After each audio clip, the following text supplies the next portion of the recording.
दीदी सबसे पहले तो ये है कि 240 पर क्यों अटक गई गाड़ी, 400 पार क्यों नहीं हुई? इसके बारे में तो आप जगत प्रकाश नड्डा जी से पूछिए। मेरी इच्छा ये थी कि हम तो 500 पार कर जाए। फिर आपकी इच्छा पूरी क्यों नहीं हुई? अब भगवान हर इच्छा थोड़ा ना पूरी कर। लोग कहते हैं बीजेपी अहंकारी हो गई, क्या लगता है आपको कि अहंकार आ गया? नहीं नहीं, ऐसा बिल्कुल नहीं है। प्रधानमंत्री जी ने अपने आप को प्रधान सेवक कहा हमेशा। हम सब ने अपने आप को मोदी का परिवार कहा। कोई अहंकार कारण नहीं है।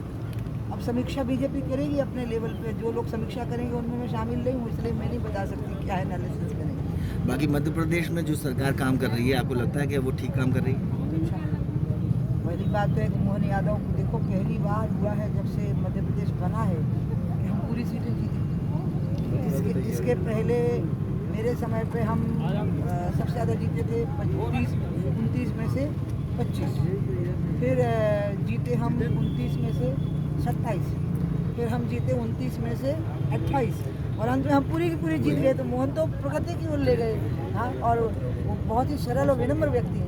दीदी उत्तर प्रदेश में हार की क्या वजह मानती हैं? यूपी में सीटें कब हो गई? इसमें बीजेपी निश्चित रूप से सीटें कम हुई हैं और इसमें बीजेपी अपने लेवल पर समीक्षा करेगी। मुझे अपना जो इनपुट देना होगा, लेकिन मैं अच्छा रहा आपने ये सवाल कर लिया। आप एनडीटीवी की, मुझे बहुत ज़रूरी ये बात कहनी है।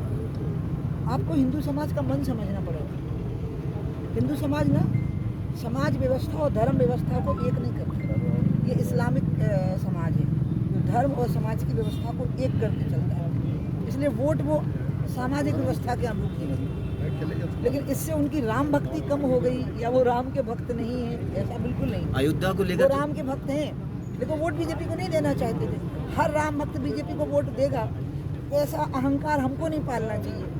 और जो हमको वोट नहीं देता वो राम भक्त नहीं है, ये शंका भी हमें नहीं करनी चाहिए। यही बात है, उनकी समाज व्यवस्था अलग है, वहाँ कहीं कोई अनदेखी हो गई है जिसका ये परिणाम है और कुछ नहीं। क्या उत्तर प्रदेश में अब जो कुछ भी तस्वीर सामने आई भाजपा के, उसके बाद क्या मथुरा का मामला तूल पकड़ेगा?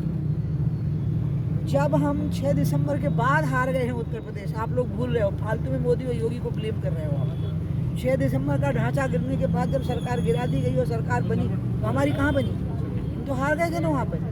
लेकिन हमने अयोध्या को अपने एजेंडे से बाहर नहीं किया था। हमारे हर चुनाव में अयोध्या रही।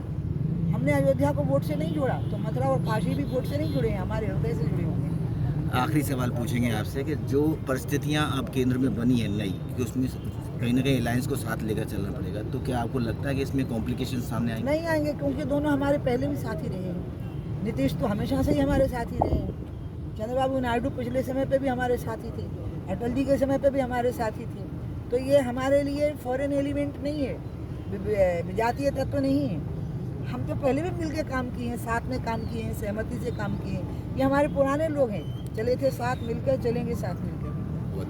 बहुत